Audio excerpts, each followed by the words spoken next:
Sediakan air dengan pewarna biru, madu, minyak sayur, sekrup, anggur, tutup botol plastik, dan busa. Kita mulai dengan memasukkan air yang diberi pewarna biru ke dalam gelas.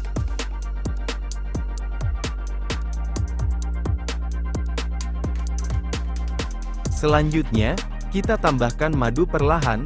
Perhatikan, madu langsung tenggelam ke bawah karena massa jenisnya paling besar.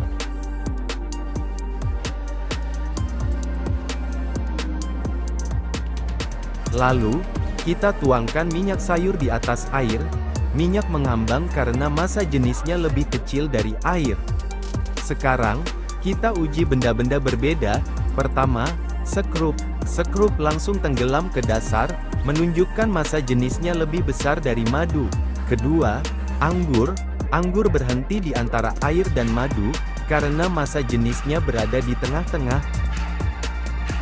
Ketiga, tutup botol plastik. Ia mengapung di permukaan air karena massa jenisnya lebih kecil dari air. Terakhir, busa. Busa bahkan lebih ringan, mengapung di atas minyak. Ini membuktikan bahwa benda dengan massa jenis lebih besar akan tenggelam, sedangkan yang lebih kecil akan mengapung. Percobaan ini menggambarkan hukum fisika sederhana tentang massa jenis. Menarik bukan?